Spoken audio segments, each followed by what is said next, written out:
Hola, ¿qué tal? ¿Cómo están? Me da mucho gusto saludarlos. Sean bienvenidos a nuestra clase número 5, en la que vamos a hacer una pequeña retroalimentación sobre las tablas de distribución de frecuencia que mandaste en tus tareas y vamos a entrar al tema de representación gráfica.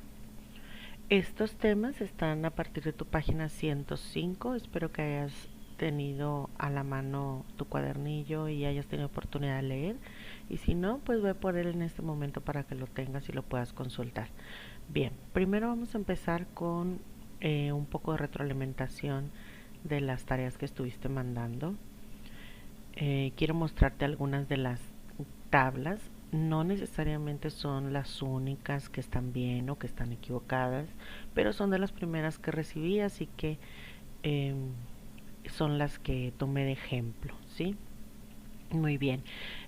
Tal vez está un poquito borroso porque pues son fotos que los compañeros toman a sus cuadernos, pero quiero resaltarte algunos detalles sobre ellas. Por ejemplo, esta primera que está aquí del lado izquierdo, no se alcanza a leer los límites de la primera clase, así que te los puse ahí en un ladito, 44, 49.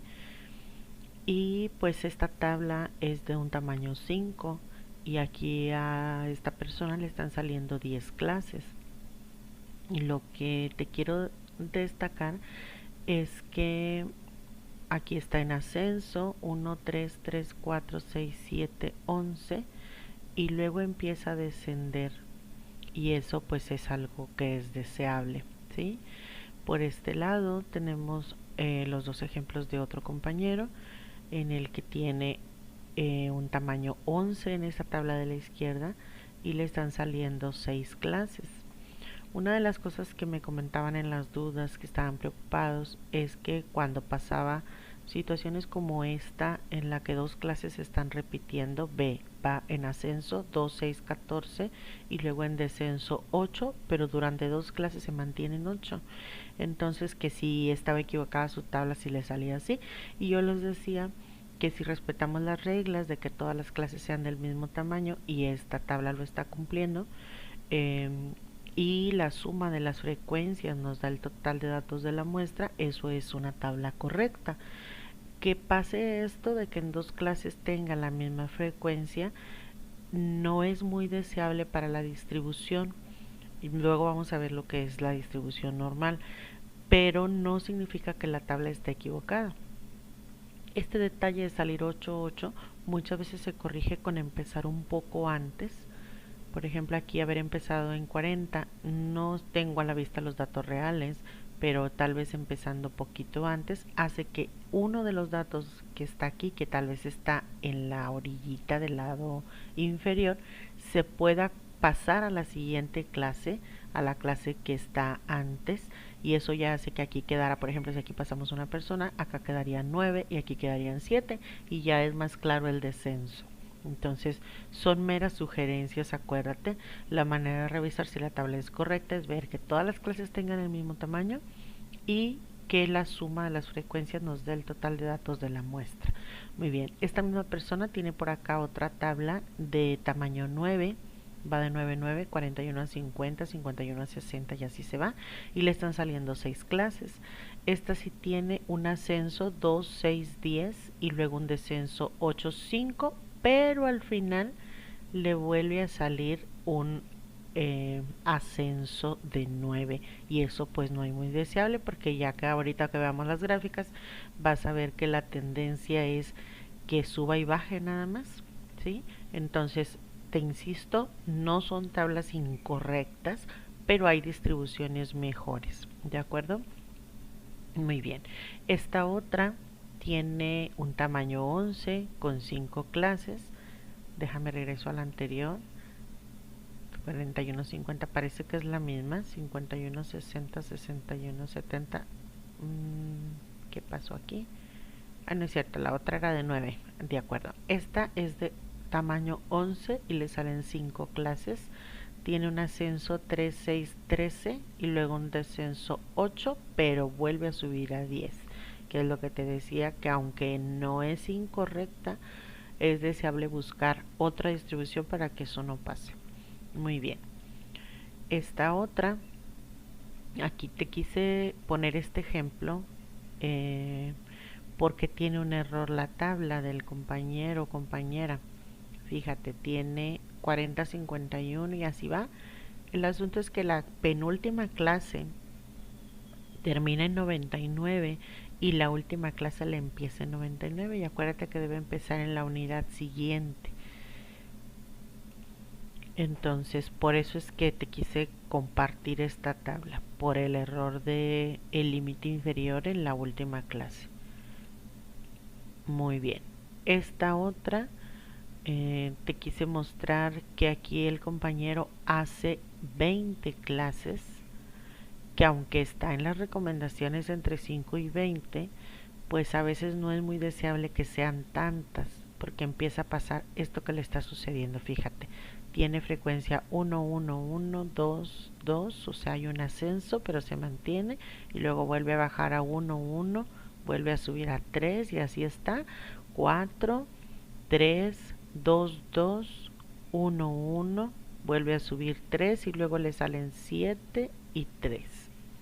O 3 y 3, no le alcanzo a leer ahí. Bueno, pero lo que quiero destacarte es que si tú haces muchas clases, el ancho en cada clase es muy pequeño y entonces puede pasar esto que le está sucediendo aquí, que tenga un único elemento en varias de las clases y entonces la muestra o la tabla le queda muy dispersa porque no tiene una agrupación clara que permita tener el ascenso y descenso, que es lo deseable que hemos estado comentando.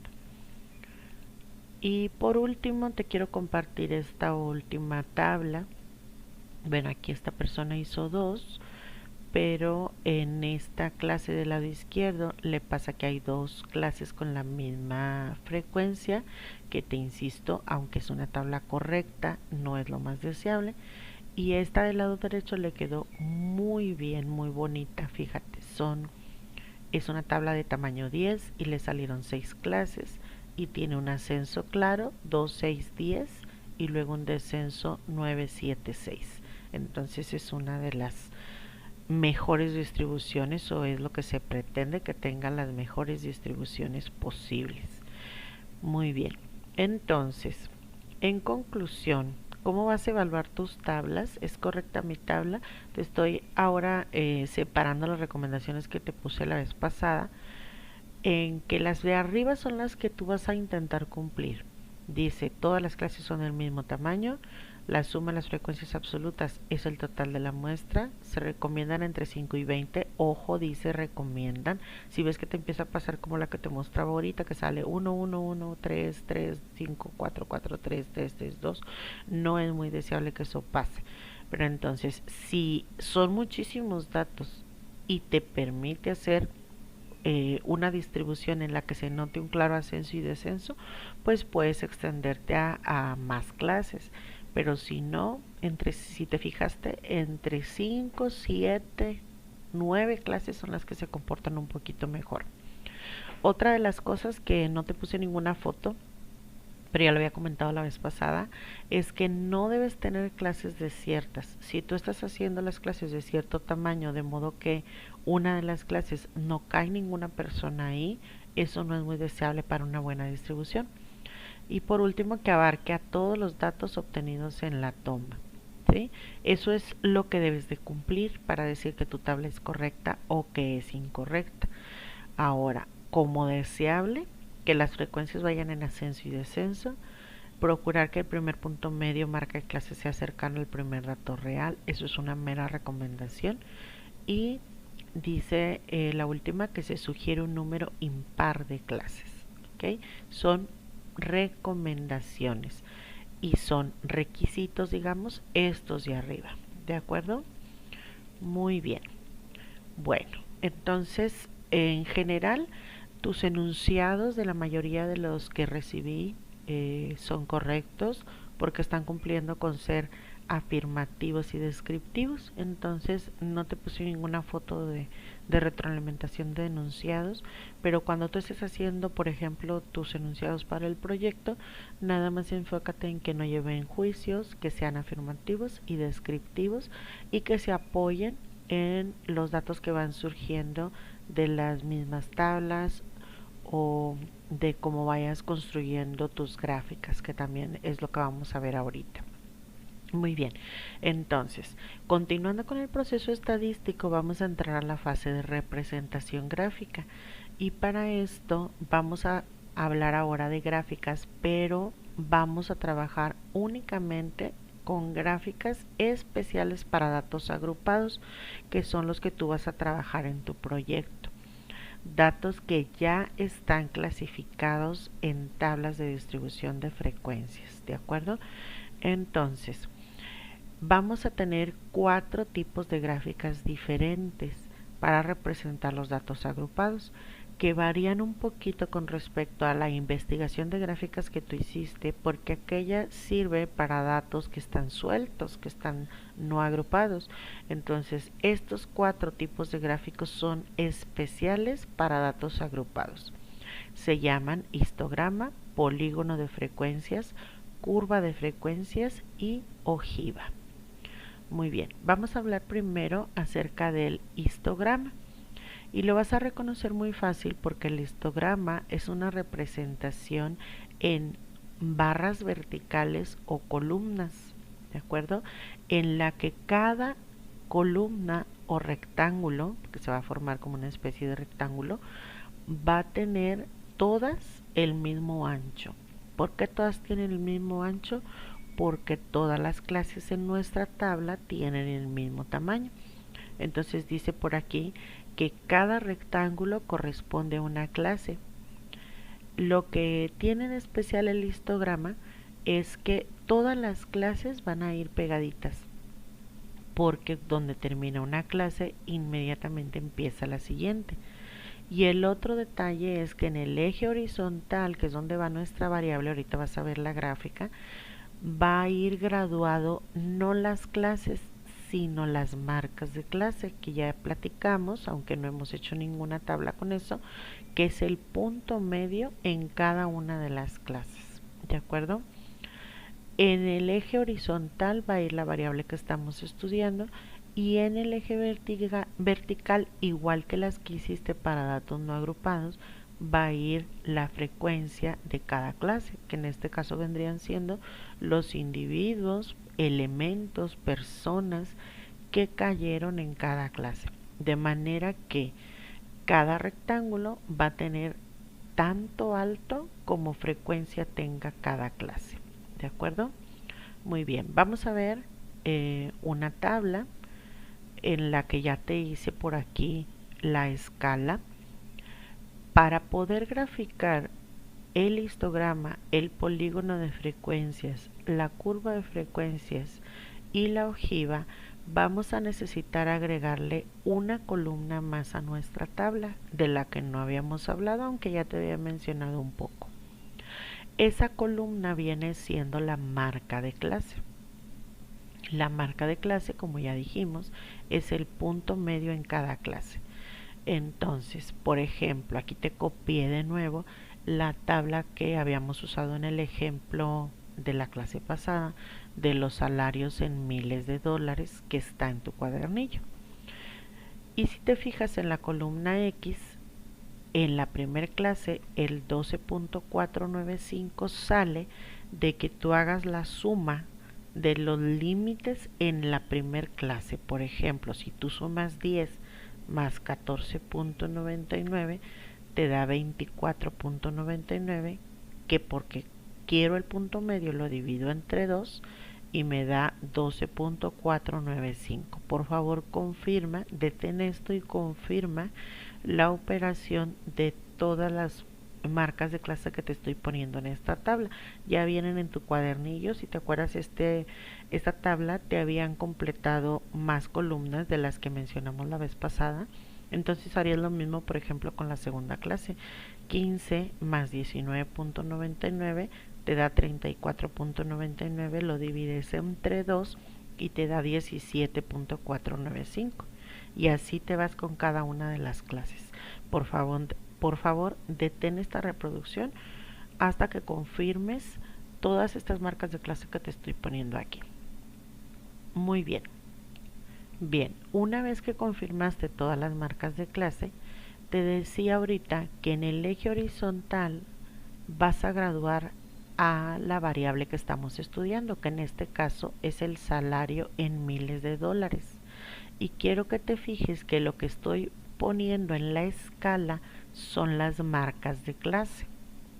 Para dibujar el histograma, el polígono de frecuencias y las demás, en la gráfica, fíjate bien que se inicia con una marca de clase imaginaria anterior a la primera.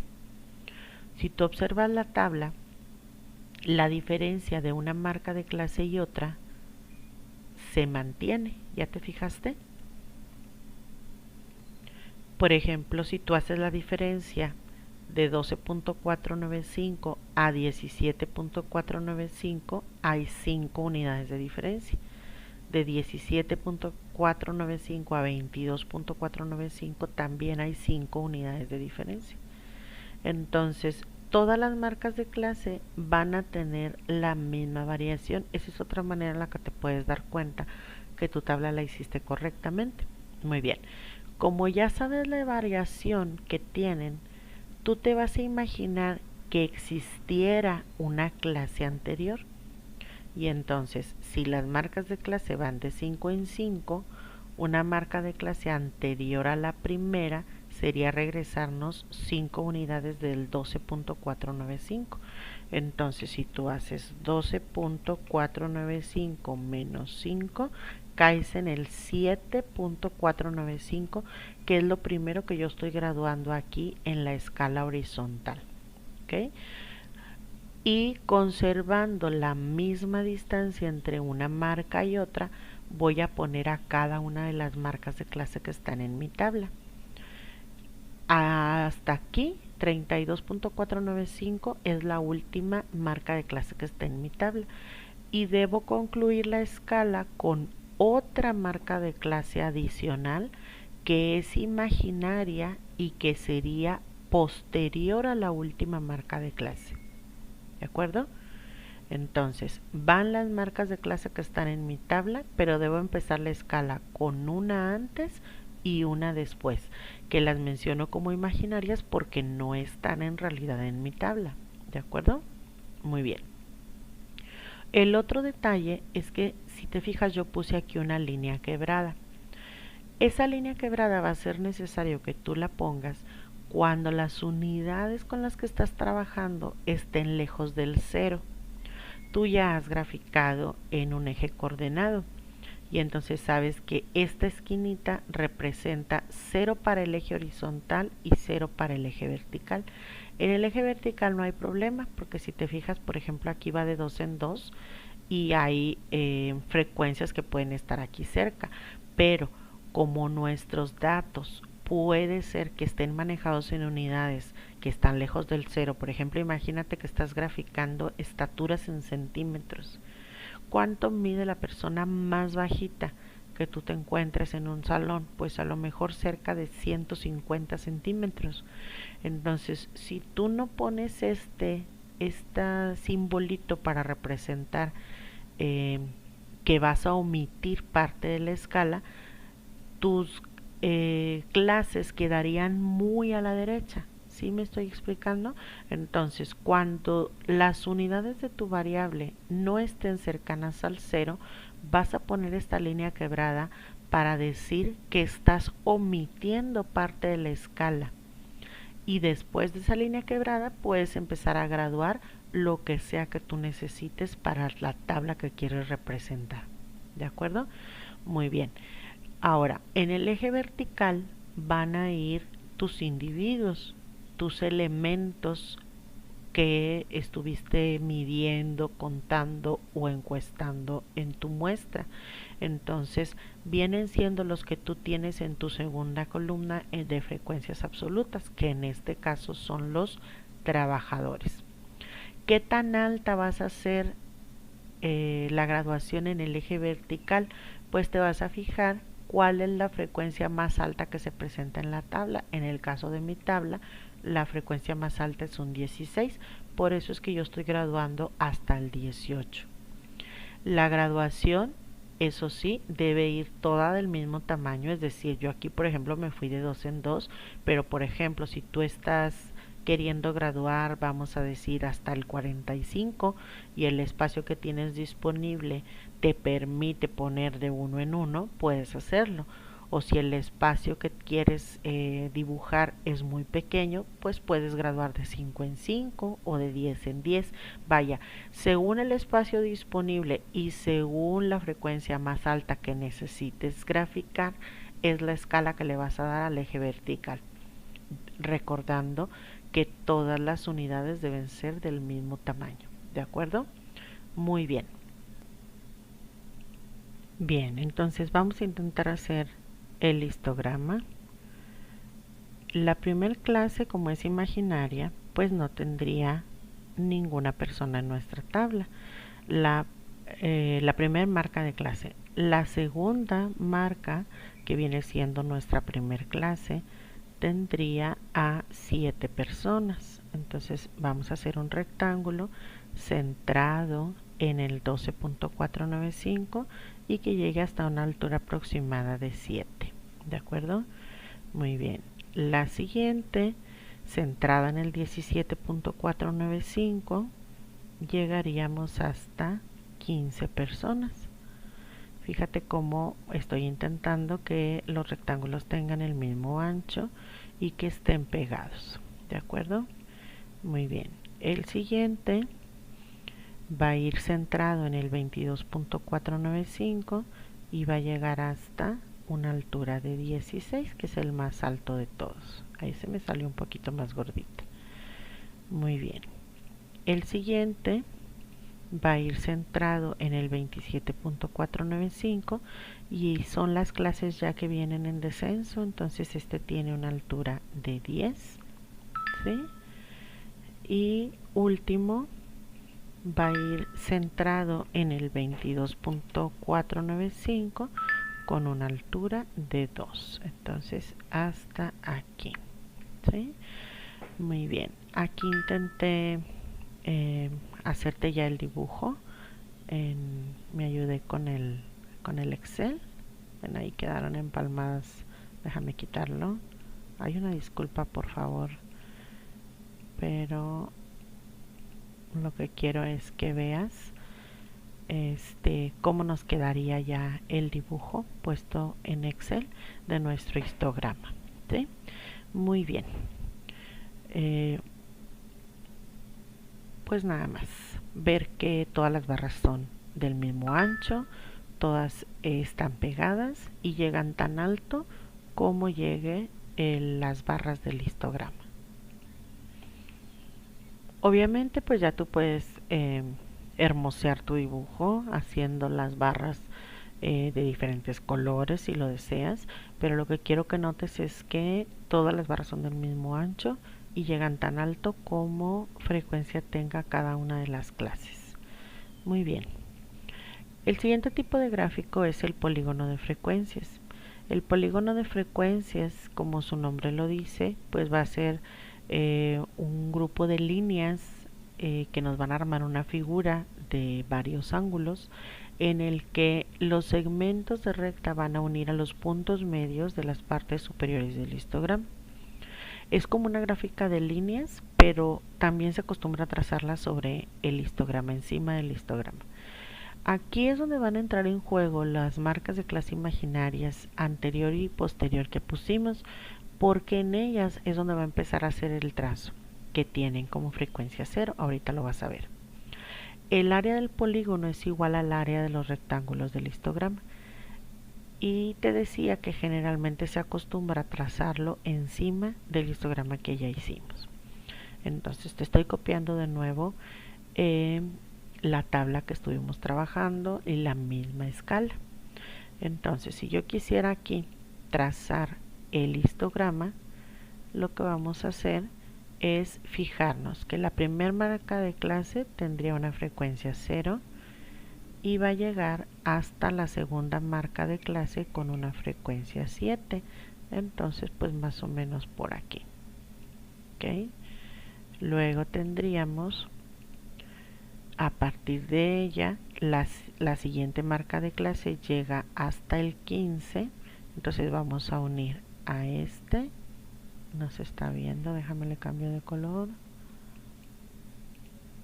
Línea azul. Desde aquí donde habíamos hecho este trazo hasta aproximadamente el 15. ¿Sí? Luego la siguiente es de ahí al 16, más o menos centrado en el 22.495. ¿De acuerdo? La siguiente es para cuando ya viene el descenso en el 27.495. Entonces 27.495 que debe llegar hasta el 10. ¿Sí? Luego la de 32.495 que debe llegar hasta el 2.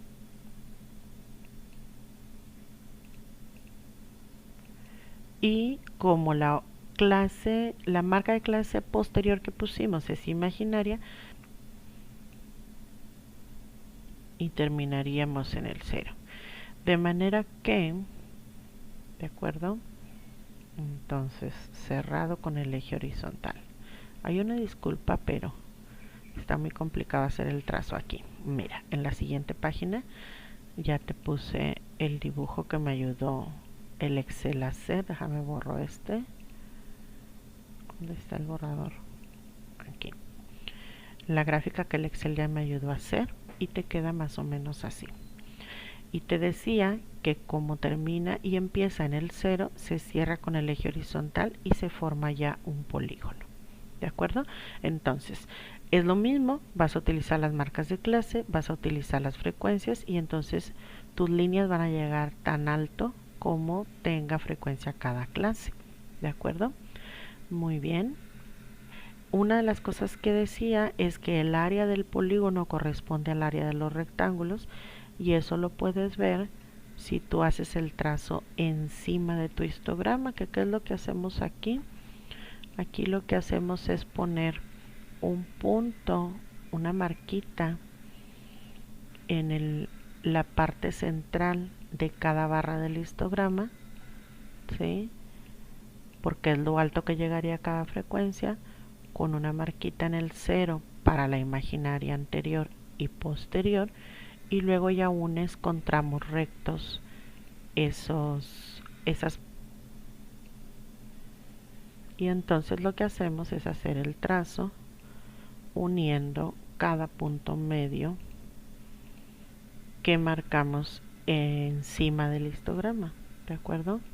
Cada punto medio que marcamos encima del histograma. Déjame pasarme a la siguiente página para que veas cómo queda. Ya trazado encima del histograma nos quedaría así. ¿De acuerdo? Y entonces, cuando dicen que el área del polígono corresponde a la suma de las áreas de los rectángulos del histograma, pues más o menos aquí puedes apreciar que, por ejemplo, esta esquina que el polígono corta al rectángulo del histograma se compensa con este espacio, que más o menos es correspondiente al área que ocuparían las barras del histograma con respecto al área que ocuparía el polígono de frecuencias.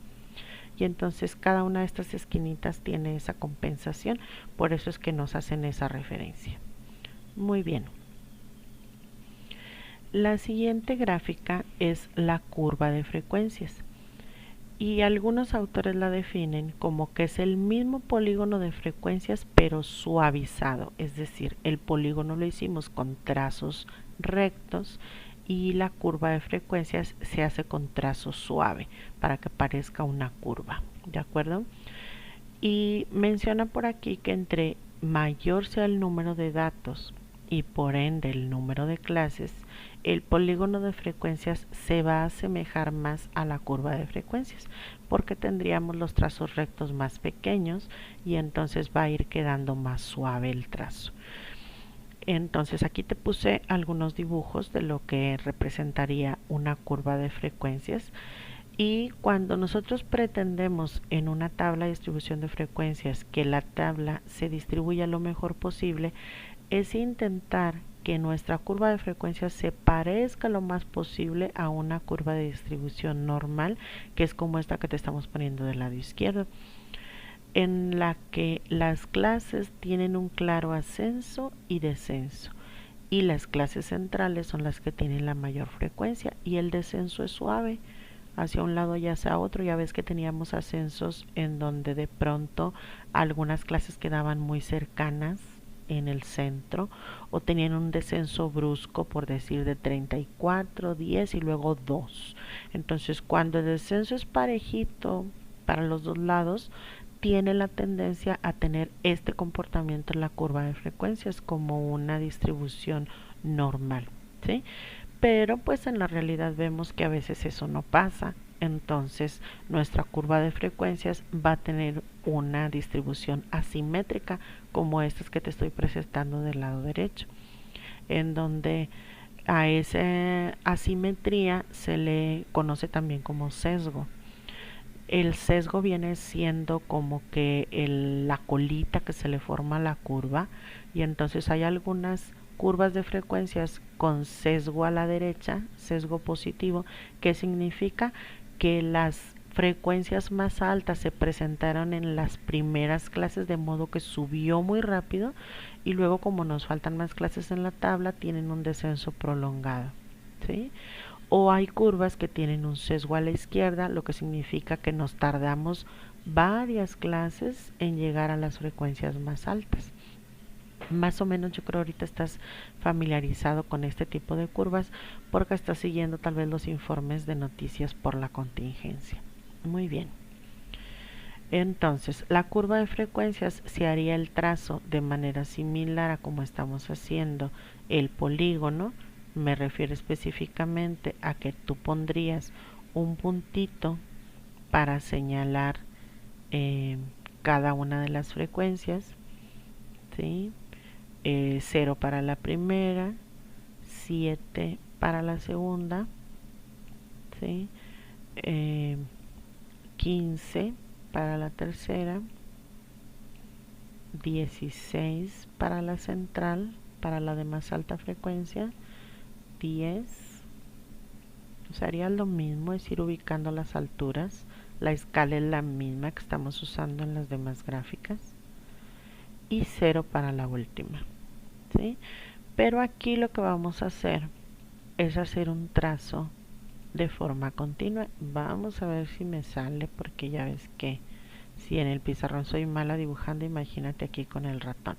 Entonces lo que haces es simplemente unir los puntos, pero de forma suave. Ya no entramos rectos como hicimos con el polígono, sino de forma suave, suave, suave, suave, suave, y cerrándolo en el 0. Ok, entonces aquí ya te lo había hecho yo ayudándome con el Excel. Déjame pasarme a la otra página.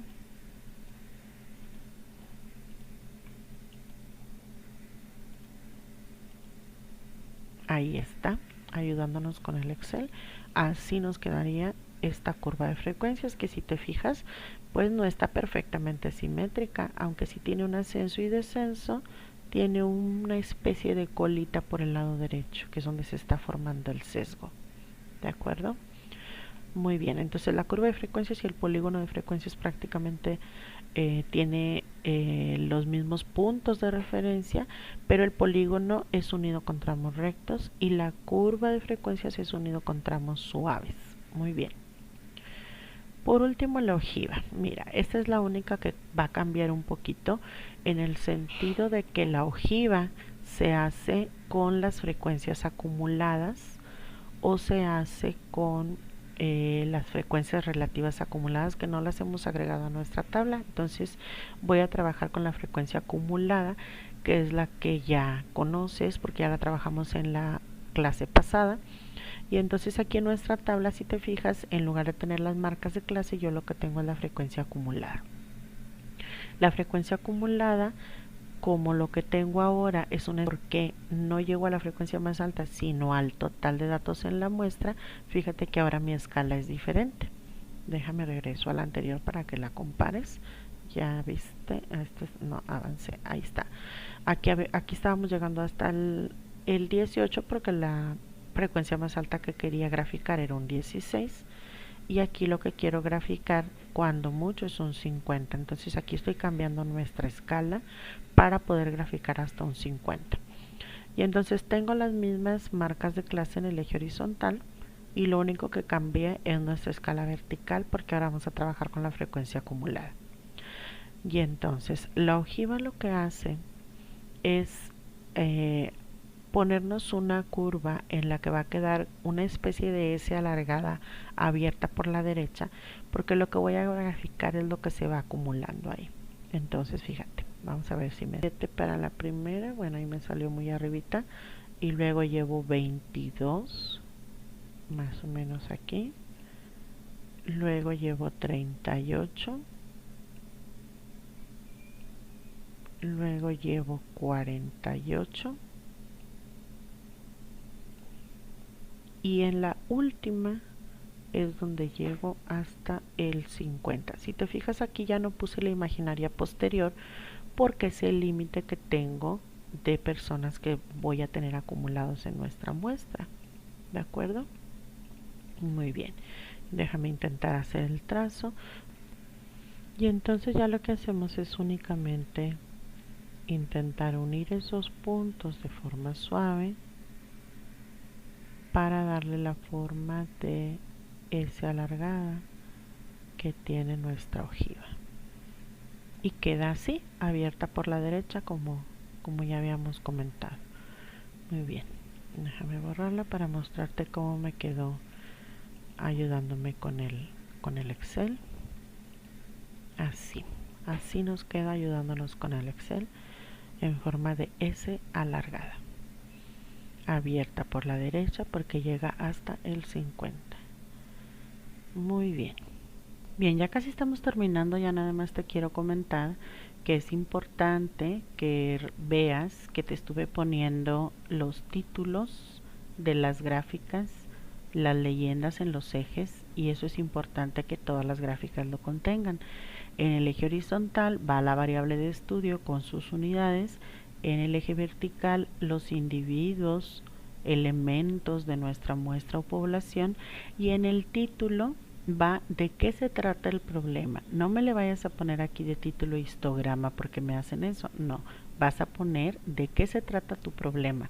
Salario en miles de dólares de 50 trabajadores. En el caso de, por ejemplo, el polígono de frecuencias, misma situación, va lo mismo en las escalas horizontal y vertical, y en el título de la gráfica de qué se trata esa gráfica, qué es lo que estamos representando. Ya dijimos también que es válido que el polígono de frecuencias lo traces encima del histograma, pero también resaltarte que todas las gráficas deben llevar título y de qué se trata cada una de las escalas, tanto horizontal como vertical. En la curva de frecuencias lo mismo, ¿sí? Y en la ojiva lo mismo, de qué se trata cada eje y el título de qué se trata el problema. Bueno, ya casi estamos terminando. Llegamos entonces a la parte de la tarea. La tarea que tú vas a hacer es hacer el trazo de estos 4 tipos de gráficos para esta tabla que te estoy poniendo aquí, que es una tabla que ya hemos usado en la clase pasada. El histograma, el polígono de frecuencias, la curva de frecuencias y la ojiva para esta tabla que está aquí, que es la estatura de 50 estudiantes de una universidad. Obviamente tú le tendrías que agregar la columna de marcas de clase para que te permita trazar el histograma, el polígono de frecuencias y la curva de frecuencias, y ya te había dado en la clase pasada la frecuencia acumulada y con ella te vas a ayudar para que traces la ojiva. Eso lo haces en el cuaderno. Luego en tu cuadernillo tienes en la página 108 el ejercicio 3-4, que te proporciona una tabla de distribución de frecuencias y te está solicitando que hagas exactamente estas mismas cuatro gráficas: histograma, polígono de frecuencias, curva de frecuencias y ojiva, en esa página 108. Y de hecho te dejaron espacio suficiente, como 2 páginas en blanco, para que hagas estos trazos. Muy bien, en el blog te voy a dejar todos los detalles acerca de esta entrega, cuándo vence, cómo la tienes que subir y demás. Y bueno, pues estamos en contacto para cualquier duda o aclaración y nos vemos la próxima clase. Cuídate mucho, que estés muy bien. Saludos.